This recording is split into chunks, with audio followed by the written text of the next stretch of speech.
questions, right? Yeah. So in that they have one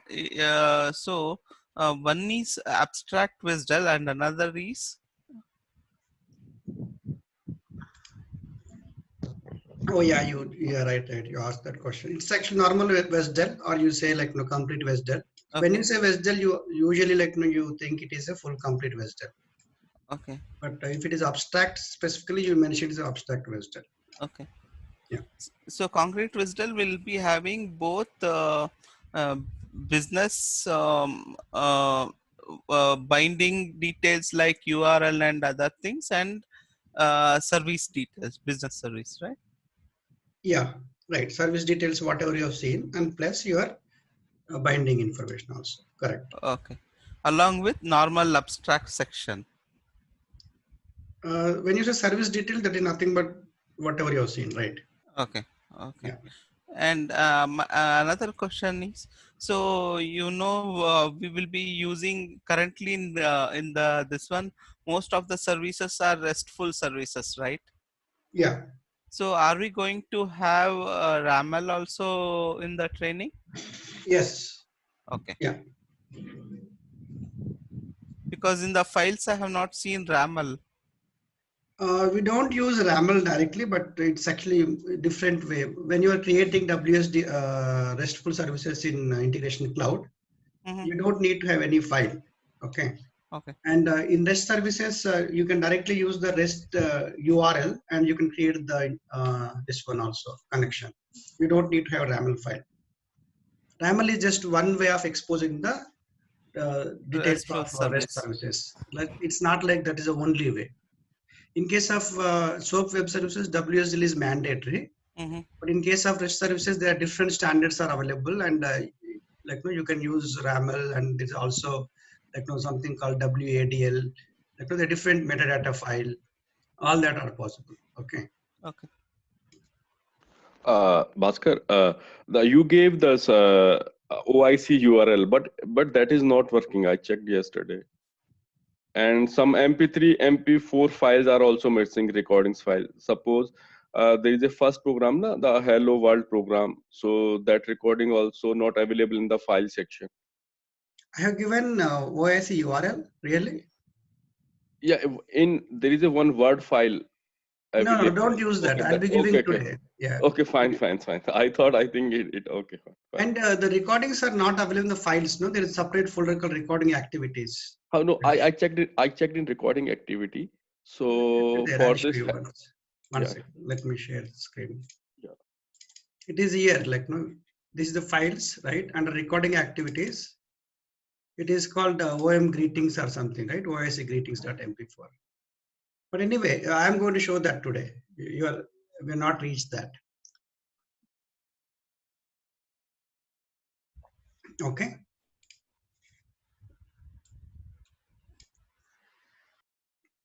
All right, guys. I'll take the session, then I'll open for the questions at the end of the session. Okay. Good morning, everyone. So today, let me share my screen. Just give me a moment.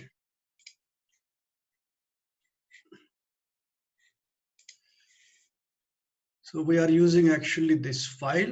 Let me share my screen.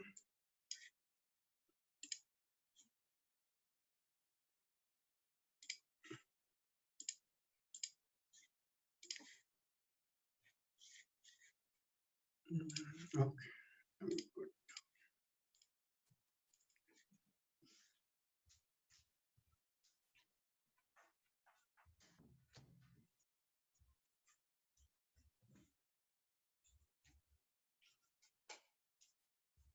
Yeah. So we are using this file, right? This file I am going to use as a running notes. You can see my screen. If anybody is not able to see, just let me know. I'm sharing a notepad. So I'll be keeping this file and I'll be keep typing in every session. I can in fact put the date also, that will be useful. So today it is 6th April. So and this file is also available on the recordings. What are the session recordings I'm sharing? This is a separate folder I'm sharing. Just two folders I'm sharing. Okay, one is OIC April 20, which contains the session recordings, and also this class notes. And then other folder is recordings activities, sorry, OIC activity.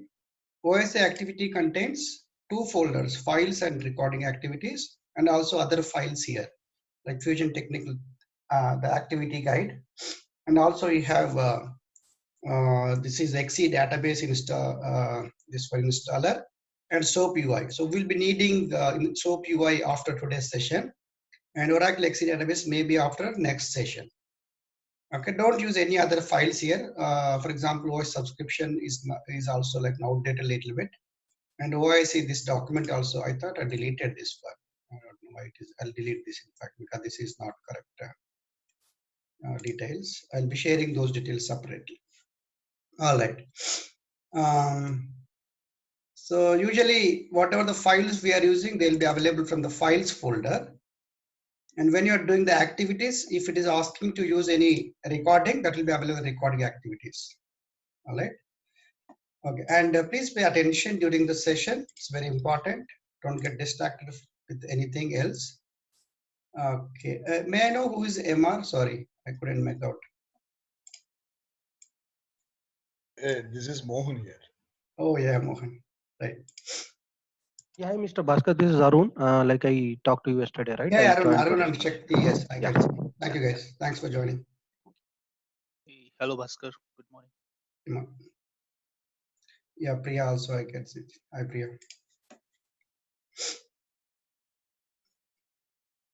All right. Good morning, Bhaskar. Morning. So here, so today, the last session, what we discussed was mainly we focused around WSDL and XSD, right? XSDR and WSDL, XSD and XML. So if anybody didn't understand the session, that's okay. Don't worry too much. You can go through the recording today. So what we discussed that like now you have XML file, like this is, we talked about what is XML. What is the purpose of XML? It's a flexible and XML file contains data and the definition together, etc. And when you are going to create the WSDL, which is nothing but the definition for web service, WSDL might need to refer XSDs. What is XSD? XSD is going to help us to define a specific XML structure. So when a web service says my web service is going to return so-and-so XML document, so how are you going to refer that so-and-so XML document structure? So for that, we'll be creating XSD document, which defines the structure of a specific XML document, right? It's like type. In case of normal programming language, we use types like string, number, varchar, etc. In case of web services, if you want to specify anything like what is the type, you are going to refer that using XSD. So XML schema definition, or we also simply say XML schema or schema. There's nothing but that specifies or that defines structure of a specific XML document. Okay. So we also seen some XSDs other day. This is order XSD, right? And then we have seen employee XSD, etc. PO XSD. And we also seen some WSDLs. So WSDL, if you want to just see WSDL, it contains port type, operation, input output type, input output messages, and then message will be referring to what is the input actual argument and what is the output type, and it is referring some XSD. So that's what we discussed in the last session. So today, couple of more topics before I show the first example. So let us simply talk, let us talk a little bit about what is REST and what is JSON. Okay, we are going to do in fact more examples using REST. Today we are not going to do that one. We are going to expose our integrations using REST API as a REST services. We're also going to invoke the existing REST APIs in the integrations. That and all we'll be doing going forward. But today, what I'm going to do, what is the difference between REST and SOAP? Very high level. I'm not talking too technical over there, okay? You will just understand very high level terms. And what is JSON? So first let us understand a little bit about JSON, then I'll go to REST.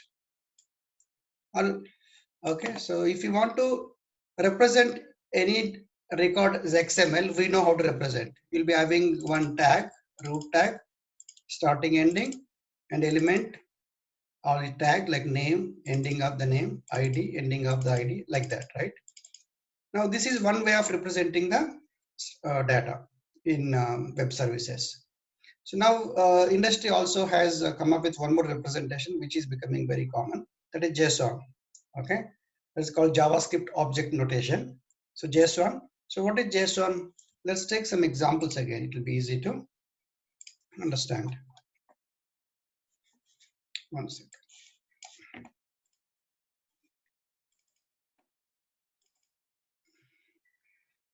Okay, let us take order JSON. Right? If you have a simple order which contains some fields like customer ID, order ID, item name, item type, price, quantity, order status, CC type, CC number. These are the fields of one record which represents one order. This order is different from the order what you have seen other day. That order was having little more complex, which was having item details like were repeating in that order structure. But in this, there is only just one item name, item type, price, quantity. So now this is JSON representation. What is JSON representation? How it looks? It's actually very similar to parameter and value type. Like we have the parameter name, what is the value? Parameter name and what is the value? Like that, right? And then here, if you are putting in the double quotes, that is treated as a string, and without any double quotes, we treat that as a number. So that is the main way of representing JSON. In fact, it's a simplicity because of like a couple of reasons become, I think, popular, and people are moving towards JSON instead of XML some places. One reason is simplicity, right? You need not go and learn anything like XML also simple, but yeah, compared to that, some people feel this is even simpler. There is nothing like start tag, end tag, all that. Field and value, that's all, and comma in between. Now the question is, how do you represent if it is a complex type? For example, item may contain like item ID, item name, item price, another complex type, or something may be repeating here. Item may be repeating like multiple times. How are you going to represent those kind of things?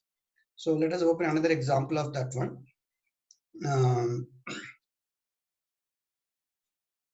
Let us see if customer.json. Yeah, it's coming on the right side. So here it's a customer representing customer. Customer contains first name, last name, age. Address is a complex element here. So complex element means you are going to again, one second. Yeah. So complex element means you are starting like begin and end. Then it is the attribute name and value, You can add any number of again fields inside the address. Then phone number. Here the phone number is a repeatable element. So then we are going to use, this is called array representation in JSON, array. So it is having square brackets starting and ending. It means whatever inside that will be, that you may be having multiple elements here. So you can see here, phone number, there may be two phone numbers or multiple phone numbers, right?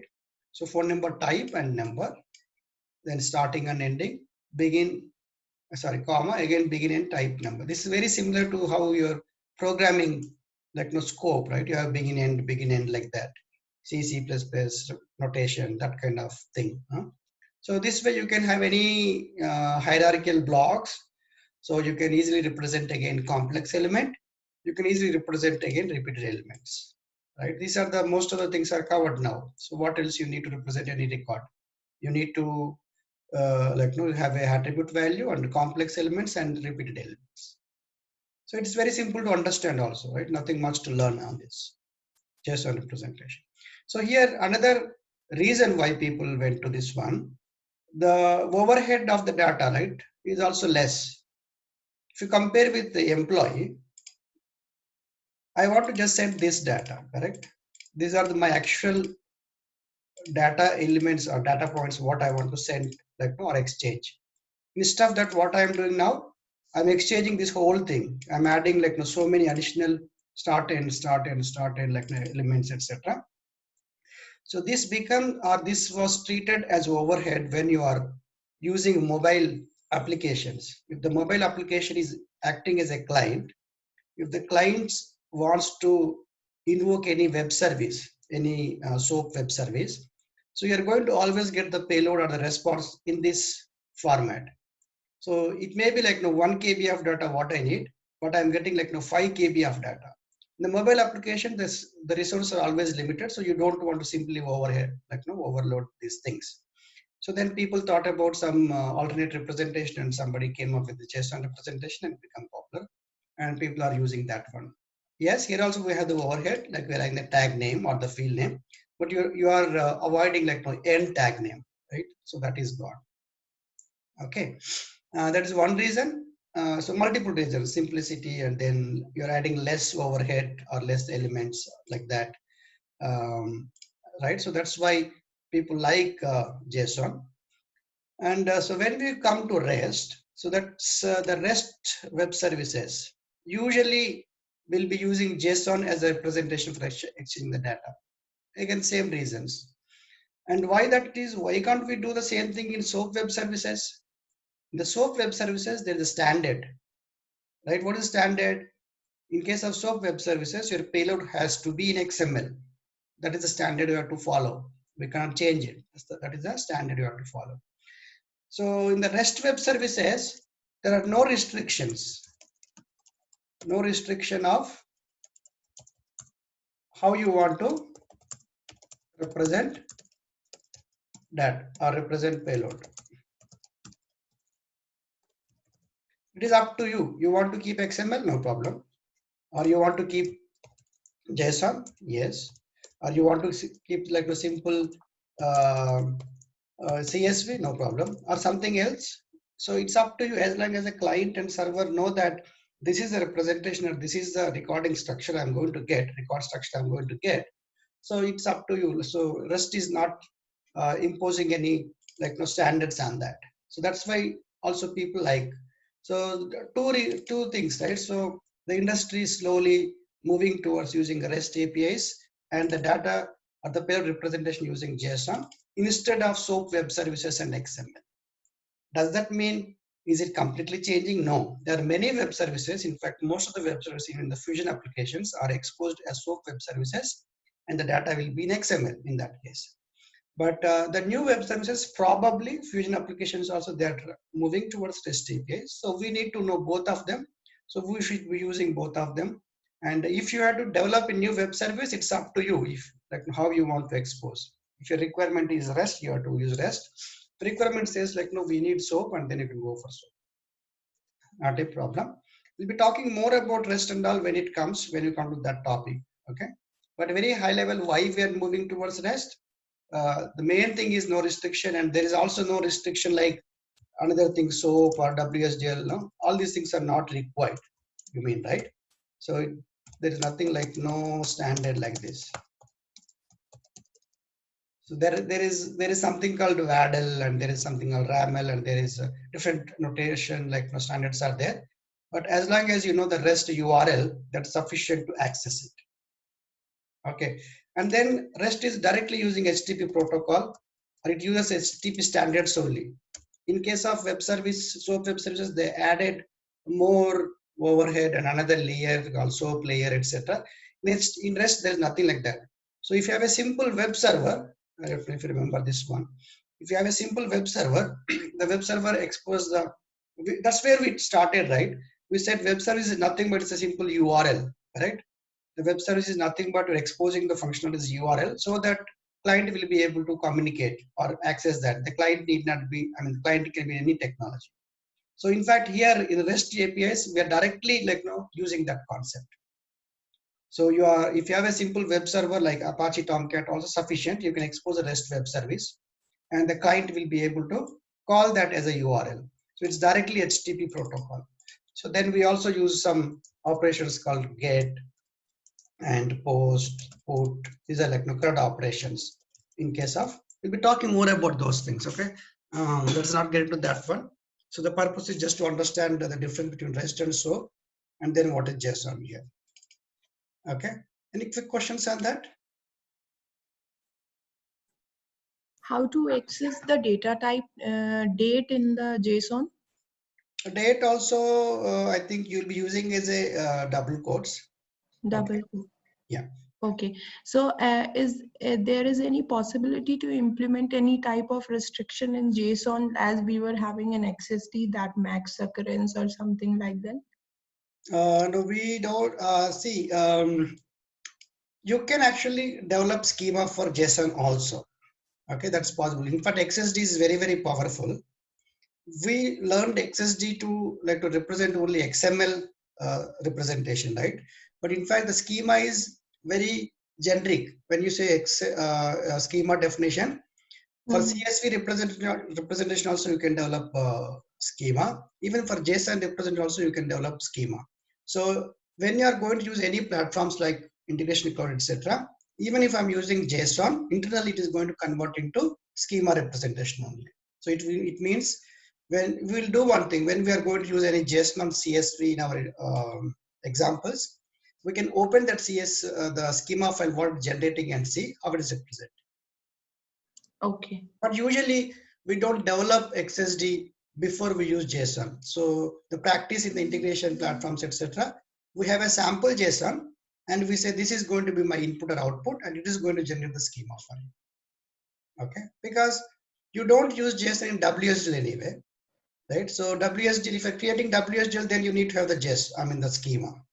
That's where XML schema definition is very common to create separately. But in case of JSON schemas, we don't create it. Okay. Okay. Sir, one quick question. So you mentioned for JSON, for REST API, there is no restriction on the payload. So can there be a possibility that source can be, say, JSON and target can be XML? Is that possible? Or it should use the Yes, same? yes, it's possible. Yeah. Okay. Hello, sir. One more question. So let us say a client wants to use our service.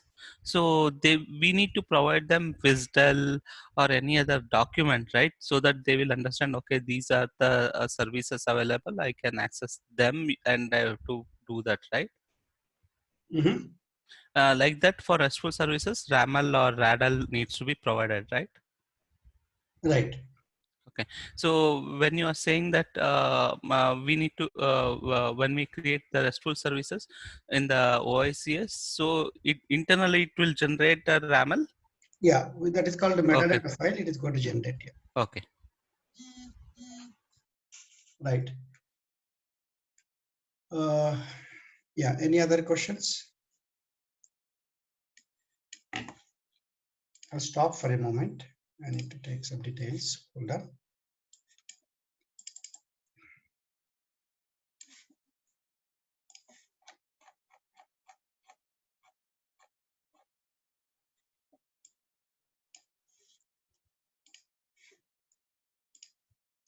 Every question just ask me. I'm just opening my integration cloud instance. Okay, that is accessible. Good. Okay, so what I'm doing now, I'm going to show the first example on the integration cloud. So we will be coming back to these concepts from time to time. So the purpose of this learning these some basics fundamentals about XSD, XML, WSDL, what is SOAP, what is REST, what is JSON, etc. We need to have some clarity on those, at least terminology. And if you're opening an XSD document, you should be able to understand how to read that. If you're opening WSDL, you should be able to understand. JSON also you should be able to understand like that. That's the whole main purpose. They are not directly related to integration cloud, because integration cloud, what you are going to learn is much more concepts and all those things. Okay, so that just we want to touch base on those topics, and now we are moving to integration cloud. Okay, I have logged into integration cloud using the URL, which I'm going to share this URL and credentials to everyone in this group. So this is my URL and there is a credentials. I just logged into integration cloud. Okay, so the integration cloud, whatever the integrations we are going to build, they will be under integrations here. So when it comes to integrations, and this also has process builder service, processes cloud service, and also visual builder cloud service. So all of them are under same instance, you'll get access. The moment you have the integrations access, you also have the access to process and Visual Builder Cloud Services. So most of our training, we are focusing on the integration cloud service or integrations. And I'll be giving some overview of Visual Builder Cloud Service towards the end of this training. And also Process Cloud Service, which was not included, but like the people requested, I'm planning to include that one also. So now coming to integrations, what we are going to learn. Again, integrations, you are going to learn with all these different things, what you see on the left. There's something about connections, adapters and connection, they go together. And then we have the lookups, packages, agents. In fact, most of the things what we are going to do is the connections and integrations. Other things we just understand. There's nothing much to learn about that. Agents, of course, we are going to set up that. We'll be using that in our practices. So how the way we are going to build integrations, the integration provides a set of adapters. The integration cloud provides a set of adapters. What is the adapter? In integration cloud or in any integration platform in general, like Oracle SOA also, anything what you want to access, which is outside your integration. What is my outside integration? For example, I'm creating a variable in my integration that is not outside. The variable I'm creating, I can assign some data to that one. But I'm trying to call a functionality which is not part of my integration. When I say functionality, I'm trying to call a service, existing service. Now that service has to be a web service. So in the integrations, so where do we have?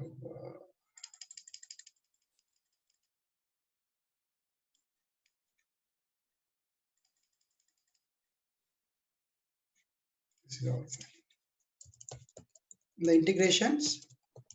So anything external has to be web service.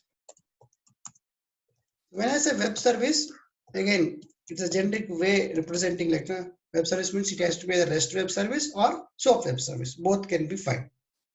But what happens when you're developing an integrations? What is the main purpose of integration? You have two different applications, right?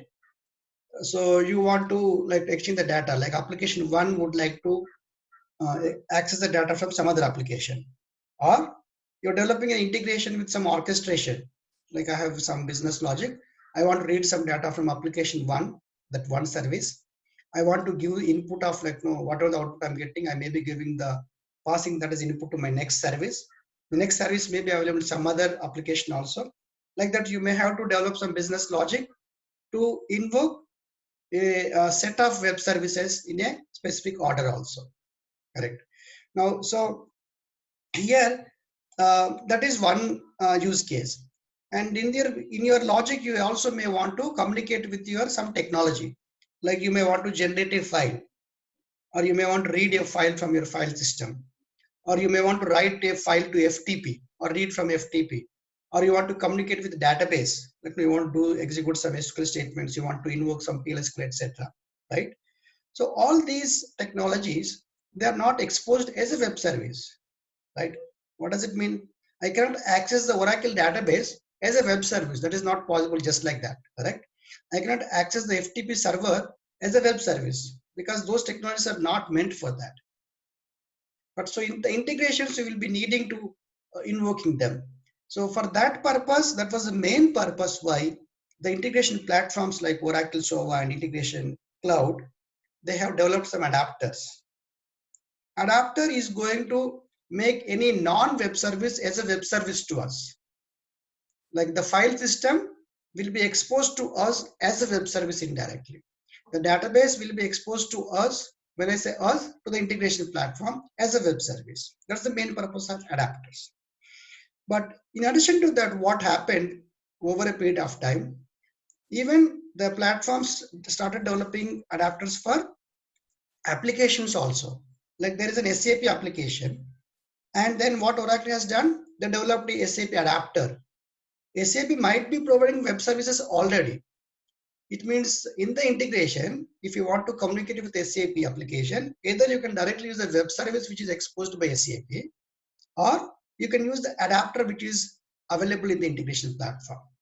The adapter will be specific to an integration platform. If I have an adapter which is available here, you may not be able to directly use it in some other platform unless you take that adapter. The adapter also actually Oracle uses some standards. There is something called Java JCA, Java Connectivity API. There is some standard. So they use JCA specifications to develop the adapter. So usually they are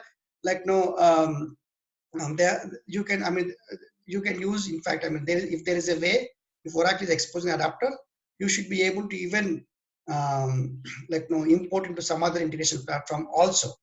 But anyway, let's not get into that kind of discussion. So here what we are saying, adapters are usually meant for using a technology like your file system or FTP or database, etc. in your integrations. But on top of that, you also have adapters for the applications. Okay. Even the Fusion applications, there are lots of web services available. You can directly access them. But the Fusion applications also having Oracle Cloud Adapter you can use, Oracle HCM Adapter which you can use also. So sometimes adapter might make our job easier compared to web services. So adapter is like acting as a wrapper. You may be having 5 web services, if you have to call separately. Adapter might be writing another wrapper which is going to provide another operation. Or you need not learn you may have to do the less number of steps to if you're using adapter like that. So the adapters, very high level, you can categorize as technology adapters, and you also have application adapters. So when I say technology adapters, so just now I mentioned that is usually your file system, FTP, database. You can also say SOAP web service. That's also we treat it as an adapter. Yeah, somebody asking some question.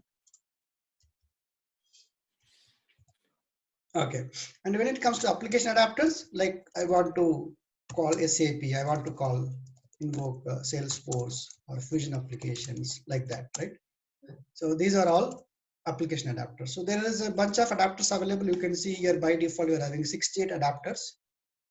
So you can use any of those adapters. Like if you go and check here, we're having adapters for Facebook, Gmail, Google different services, SAP, Ariba, Salesforce, different cloud applications from Oracle, all that adapters are available in addition to your technology adapters. So we'll be using some of the adapters. You'll understand how to use them. So what we do is, okay, I'm getting some message. You can create custom adapters, somebody is asking, but usually you don't do it. As an integration developer, you will not do creating new adapter. That is the job of the developers, usually who are working Oracle, etc. They'll be creating adapters. You will find adapters most of the times what you need. If you really need some adapter, you may need to communicate, work with Oracle or somebody to develop that. But you will not generally go at that level. Okay. Now, so what we do for developing the integrations, so first we create a connection using adapter. The integration cloud, there are the steps. Create a connection using adapter, and there are 2 types of connections we'll be creating. One is called trigger connection and one more is called invoke connection. Okay, and then we are going to create the integration. The integration, we're having basic routing integration, and also there's something called orchestration based integrations.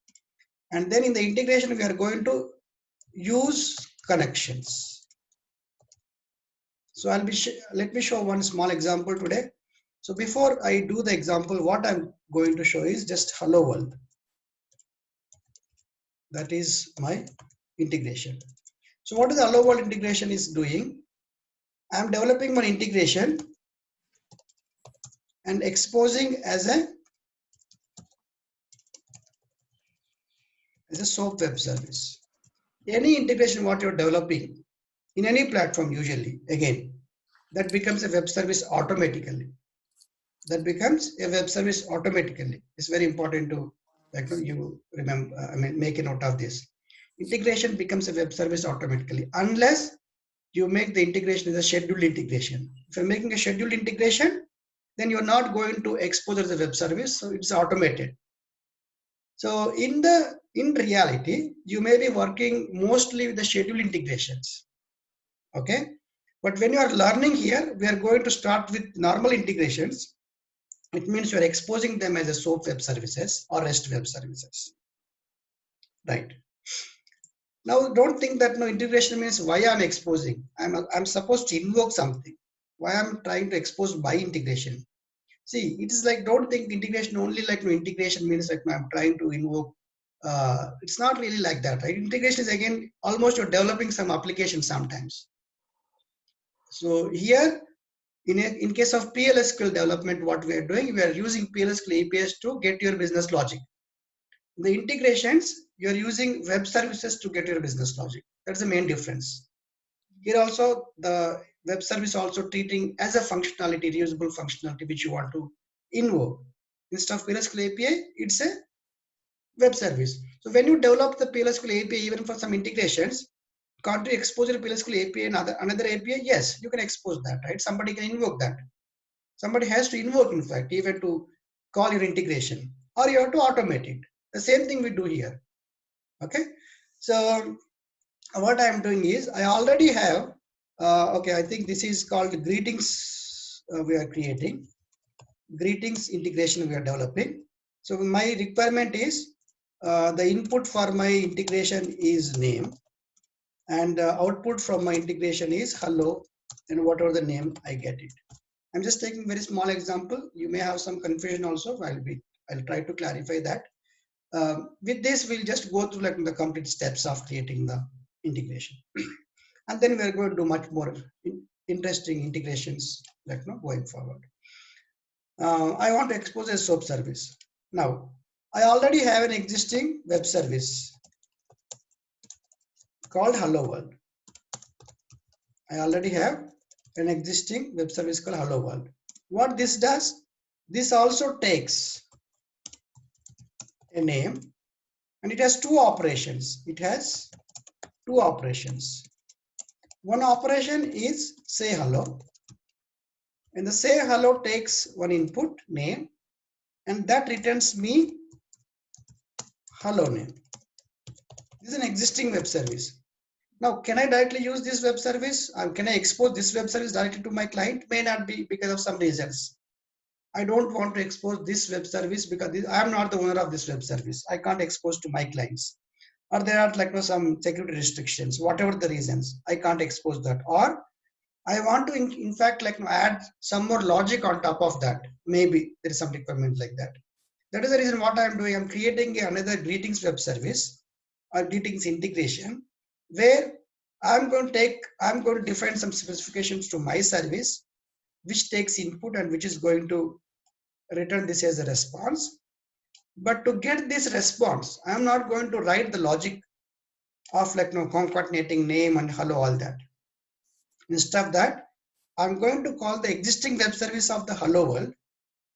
I will, whatever the name I'm getting in my integration, I will pass that as a name input to this one. I get the output. I'm going to use that output to pass to my client or return as a response from my web service. Got it? So I'm not writing the logic of concatenating. Instead of that, I'm using existing service. You may ask like, no, why are you doing that? Why don't you do it?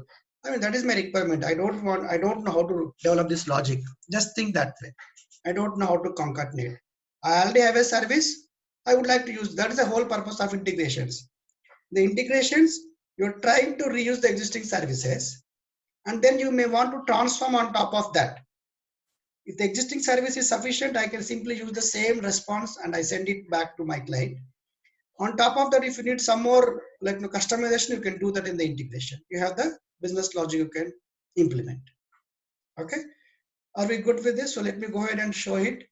And so in this case, I'm exposing a SOAP web service, right? So because of that, what I need is I need to define the WSDL in advance. This is only use case where you will be needing WSDL, or you have to create the WSDL. The integration is not going to create for you. But this is not true in case of Oracle. So in Oracle, so you don't create WSDL any use cases. So it is going to automatically generate. Fine. That discussion we'll talk again, maybe in the next session, etc. How to create WSDL, why you to create WSDL. But just for now, make this as a requirement that if you are developing any integration which you want to expose as a SOAP web service, you need to have a WSDL which defines the specification of the definition of the integration what you are going to develop or the service what you are going to develop. That is mandate. Now, this is what I'm exposing. This is also called trigger in case of integration cloud. What else I need? I'm going to invoke this web service, right? How do I invoke any existing web service? For that also, I need to have the WSDL. This is invoke. In this case, I'm going to have only abstract WSDL. Makes sense, right? Because I'm developing the integration. I don't know still about the binding information, etc. But I'll be using the WSDL to create my web service or my integration. Once my integration is done, I'm activating that.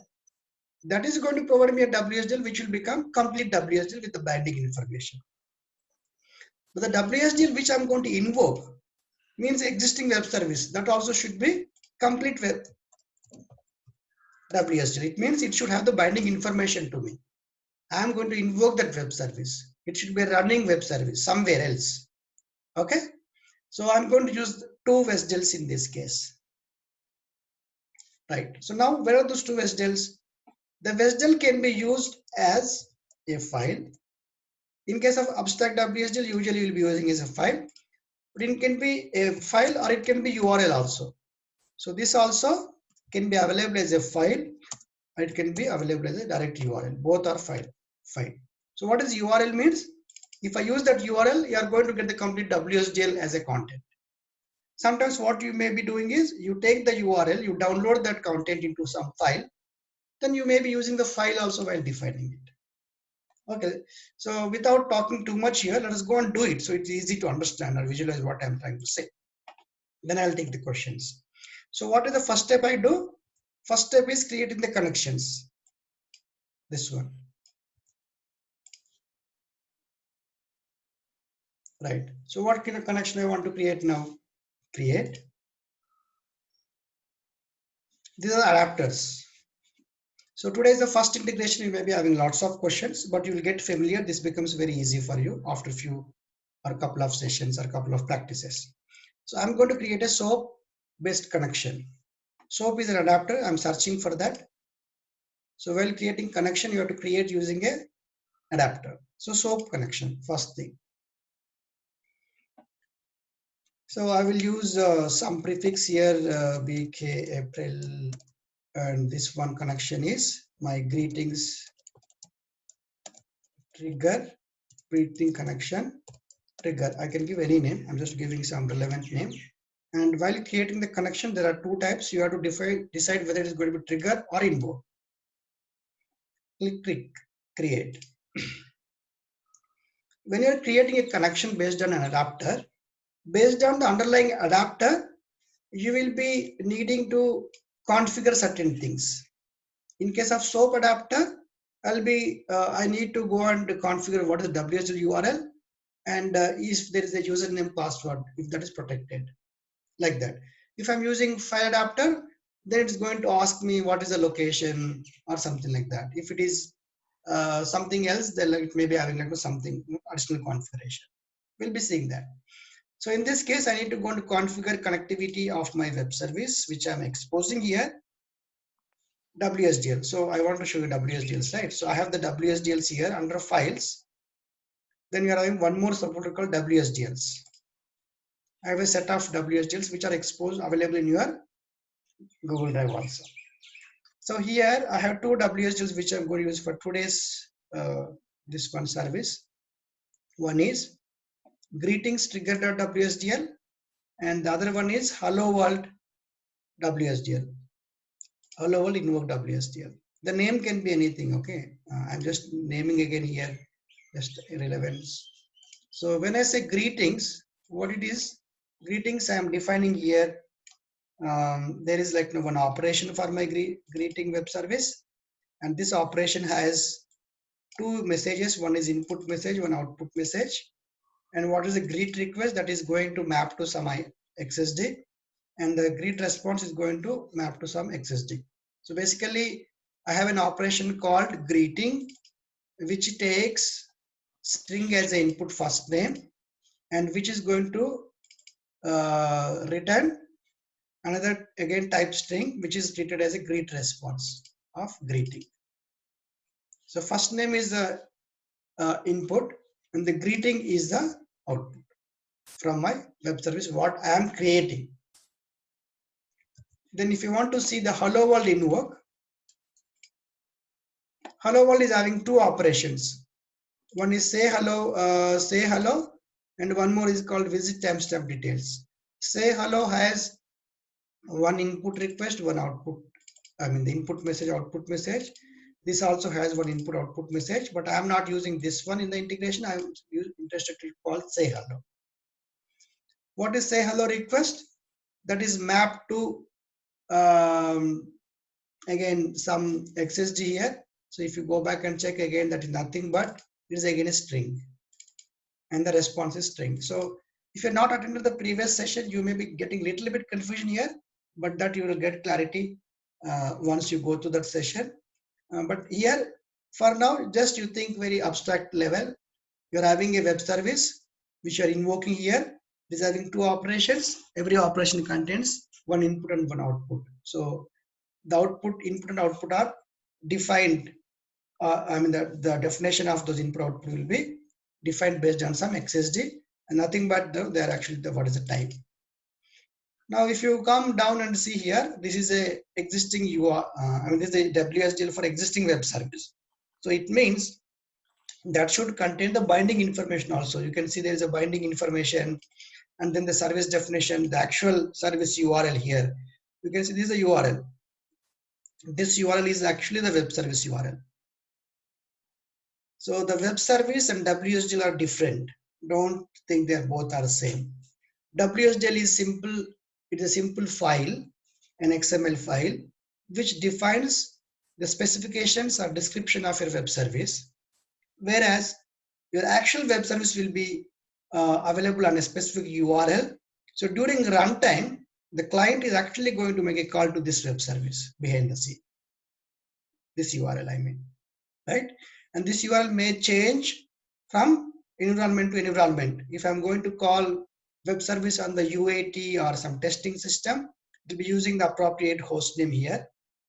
The other definition will be same, this part, but this will be changing, right? If it's a production, I'll be using different one here, right? So now, these are two WSDLs. So let us go and create them. So first WSDL is a trigger. So I'm trying to upload the file. And we have chosen the greetings WSDL, right? We chosen greetings WSDL.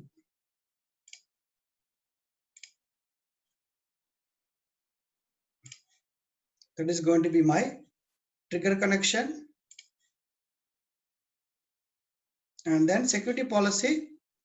So it's a greeting trigger. You just leave it to the username and password token. That means my web service, what I'm exposing, or the integration, what I'm exposing is protected using a username and password. So then test it.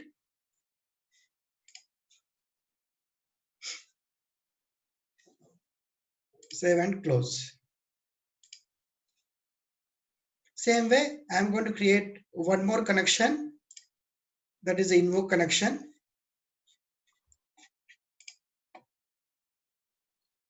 So this one I'm going to call BK April hello world invoke connection. I'll make that as invoke create. WSDL URL. Again, I'll go and select that WSDL file what I have for the hello world. Upload. Okay. Then here also it is having security. It means if I want to call a web service, you need to know whether that web service operation is protected by some username password. In this case, the hello world web service, I know that it doesn't have any username password. So I'll say no security policy. Click OK. Save and test.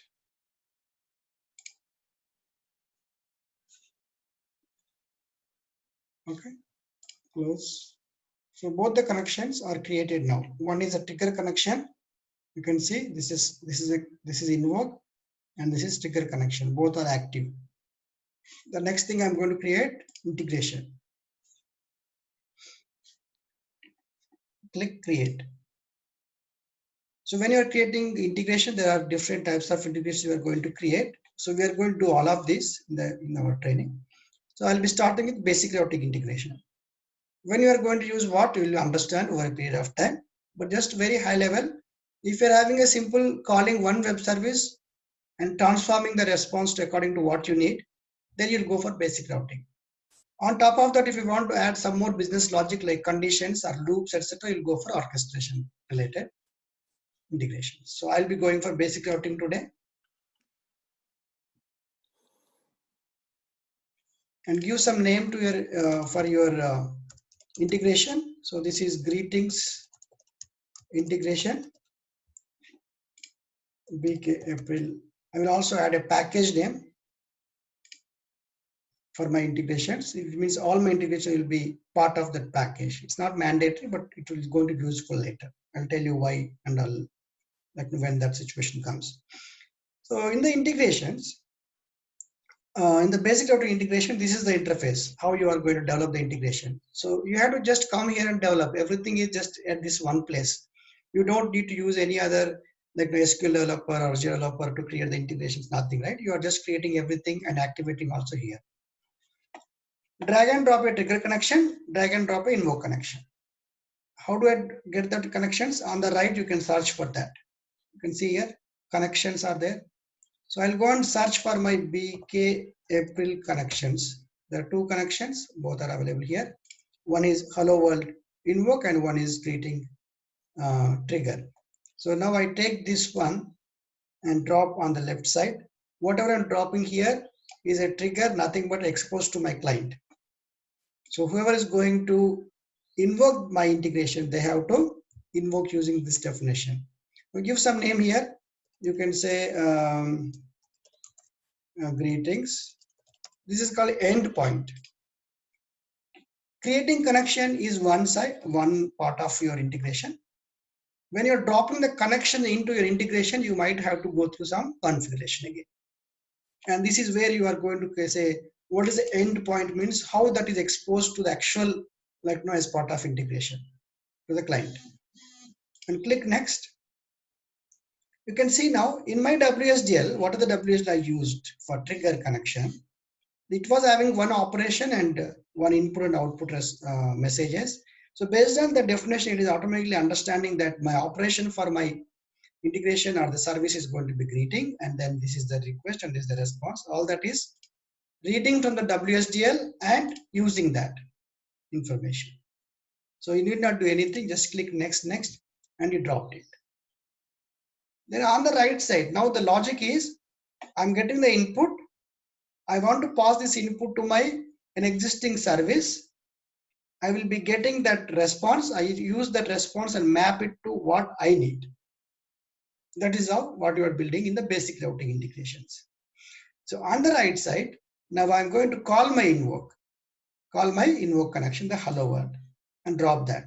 So this has to be available already, right? The connection what I'm dropping here, that service already available somewhere. So here I would say hello world service. Click next. Now if you remember, the hello world WSDL was defining two operations. One is say hello, visit timestamp details. Both are available here. So while you are invoking, it is asking which operation you want to call, right?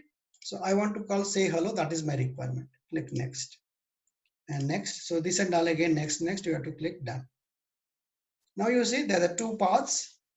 I'm getting the input. I want to pass to my, I want to invoke here, so I can do some mapping here. The mapping is like assigning. It's also called transformation, because you can also do some like additional expressions you can use there. You can use some conditions. Sometimes you can use like some functions possible.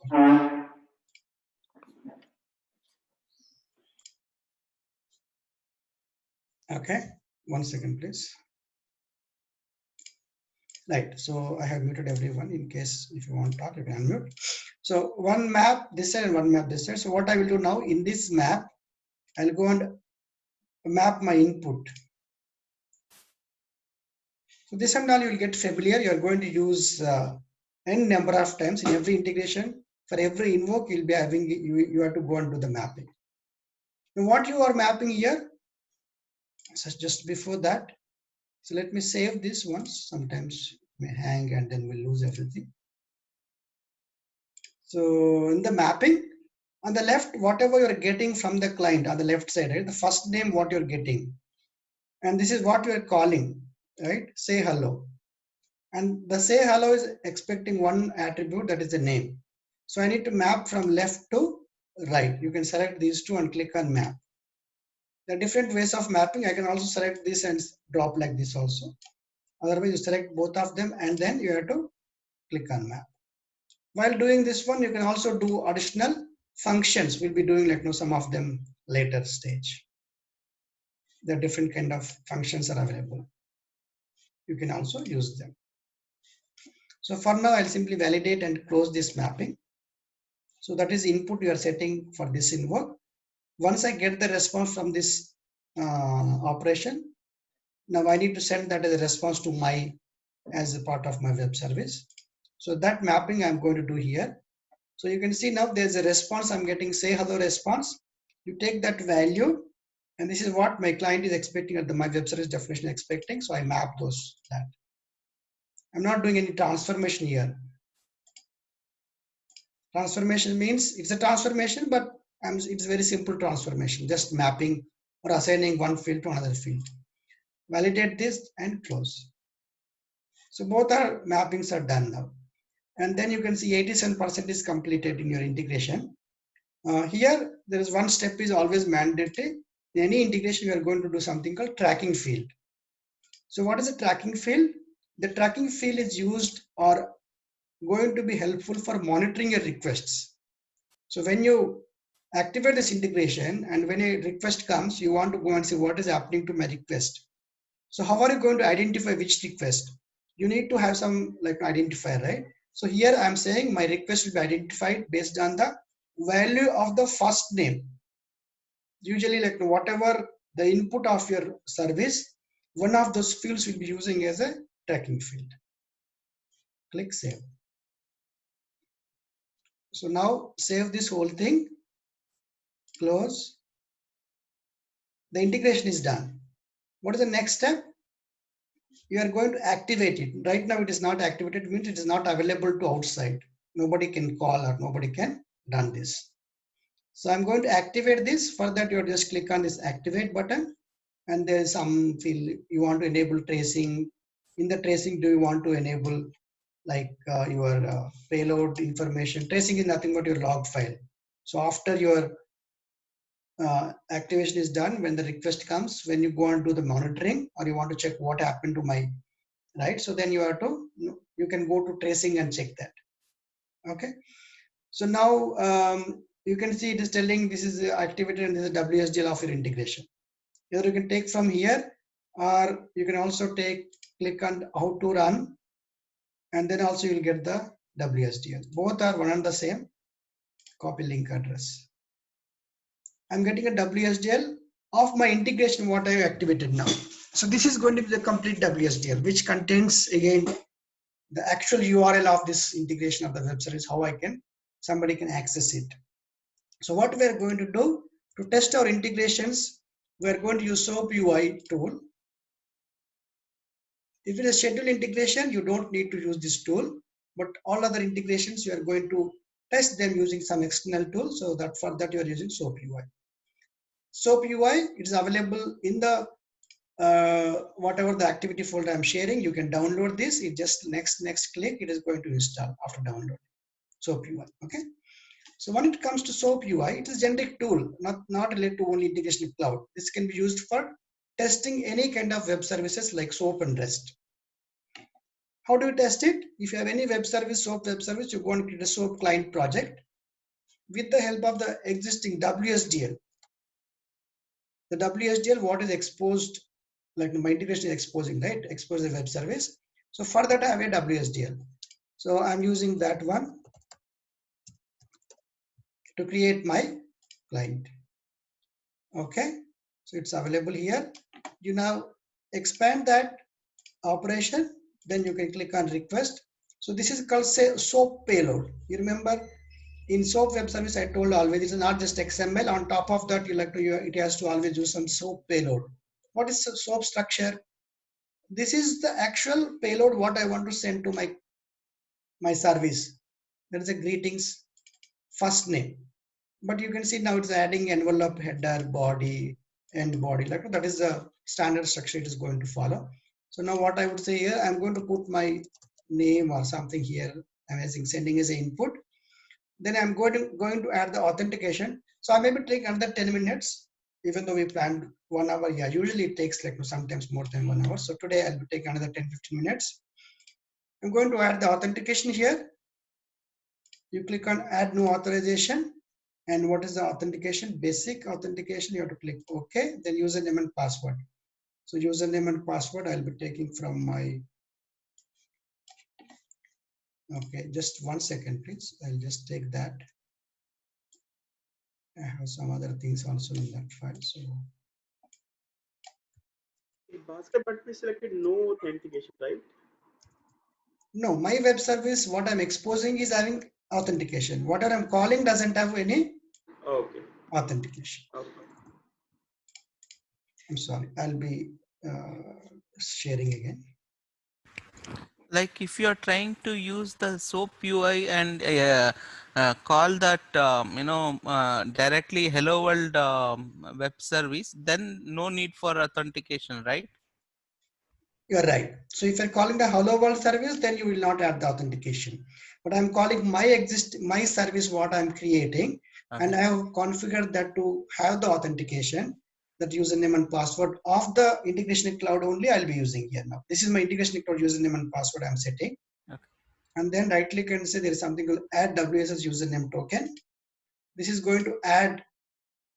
See now the SOAP, this whole thing is called the SOAP payload, which will be given as input to my web service now.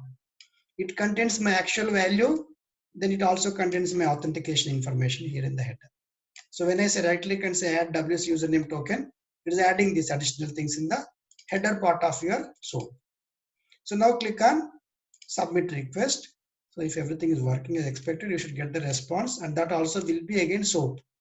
SOAP envelope, header, body, like that. Hello Bhaskar. So if I enter something else here, right? So it is going to get that response. So it's not a great use case to really develop an integration for, but this is a great use case to see like all the steps how you are going to use for creating any integration. That's the whole purpose of creating this integration. So what all it has, like we have seen how to create a connection, how to create trigger connection, invoke connection, how to create basic routing integration, how to use those connections, right? And how to do the mapping for invoking a web service. So we also don't know how to invoke an existing web service in integration, right? So indirectly we are gone through like multiple things here. So that might be confusing for some of you guys, because after everything is new, the tool is new, the interface is new, like you might be thinking like, how do I remember all that stuff? What is WSDL? How do I create? So you will get answers to them slowly. You'll get familiar, but still we can discuss if you have any questions now. Shouldn't we use the abstract WSDL and then provide the URL? Where? In the SOAP UI when while invoking the greetings? No, in the SOAP UI, you will always use the proper WSDL, not the abstract WSDL. Abstract WSDL you are going to use only when you define your web service. Okay. Because when you're defining, you don't know, right? Of course, it's not available, so you will use abstract. That's what we did for our trigger connection. Bhaskar, username password while running the web services in SOAP UI tool, you used which username and password? The username password of the integration cloud instance. Okay. That's where I'm deployed this one now. So the same username password. So I'll be sharing those credentials now immediately after this session. Okay. Any other questions? Or you think there are too many questions I don't want to ask now? I hope it was clear. So now what you guys are going to do, you are going to work on this activity. This is there the first activity in the technical, like when you go to your Fusion Tech activity, you can see OIC Hello World service. If you already done XSD and WSDL, there was very small activities, but this is what OIC Hello World service. And for that, it says you have to go and use, you have to refer greetings.mp4, OIC greetings.mp4. OIC greetings.mp4 will be available under, this is under recording activities. OIC greetings here. So you can run this one also. Or if you remember the steps what I've shown, you need not go to this separate recording. You can just do it. Or you can refer this class like to recording also and use it. Either one is fine. But if you're going to use this recording, the recording activities and following the steps, just make one note. And I was thinking to change it and I didn't get chance. In the earlier versions of OIC, you can expose your integration also without any authentication. But that is not possible now. You are forced to use the basic like that authentication. That means when you go through this one, the trigger connection, I go and say no security. Don't do that. For the trigger connection, also I say no security. For invoke connection, anyway I want no security. That's correct. The trigger connection also in this recording it is mentioned the node security, but you have to use the username security, the default one. You don't change that. That's what I've done in the today's session. Okay, please make a note of that if you're going to follow that. So is there any chance to share the latest type of subscription? Yeah, sure, I will do that. Yeah, move on. Any other questions?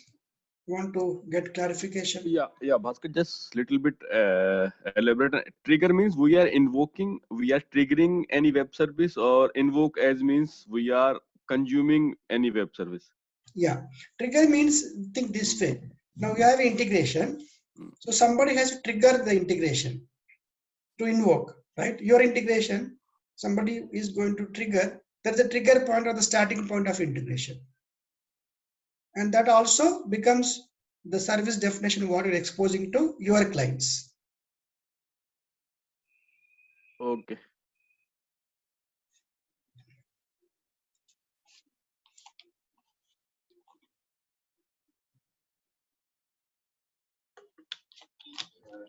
Bhaskar, Yes.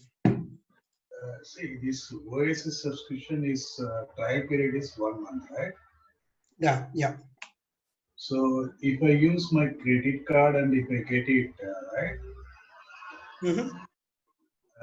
Can I create one more instance in the later stages? Is it possible with a different mail ID or something? 1 second, please. Just a moment. If it's private, we can take it up private, okay?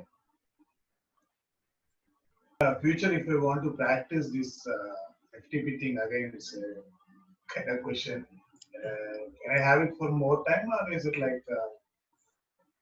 Which more time means like more than 3 months? Yeah. You Probably can- this is we may not be doing today. No problem. What are the No time? problem. 3 months, 4 months, I don't have much problem. But if you want 6 months, then you have to pay a little bit and then use it like that. Okay, I will take it. Yeah. Okay. And this, whenever there is a change in the instance, you always share that. What is that? Yeah.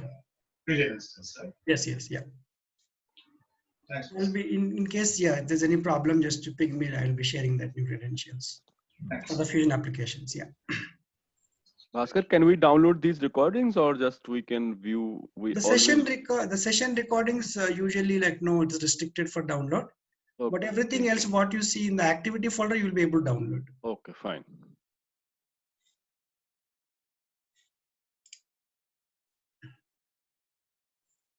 Okay. Any other, if you don't have any questions, I'm going to wind up the session here. And you are going to work on the activity. I'll be sharing the credentials to you guys through email. In case if you have any questions, you're having trouble to access that, you just call me or send a message. Whenever I'm free, I'll talk. And next class will be on Wednesday morning, same time. Okay, so usually the session may go a little bit beyond 1 hour like this. So you should prepare for that. All right. So schedule is Monday, Wednesday, Friday, And right? Friday, yeah, correct. And Saturday evening, 5 o'clock. 4 days, yeah. Nice. Any other questions? Fine. So I'm stopping sharing and then I'll be ending the session. Yeah, Bhaskar, hi, this is Shakti here. Yeah, Shakti. It's not a question per se, but just a comment. Since we missed the earlier session, so today myself and my friend, Yeah, Arun, yeah. Mhm. so we both are going to go through that session, and probably I'm hoping that we might have some questions. So maybe we can talk to you separately. Is that okay? No problem. Of course, you can reach me out here. Okay. Yeah. Thanks. Thanks, boss. Okay, no problem. All right, guys. See you on Wednesday. Bye. Yeah. Thank you. Bye.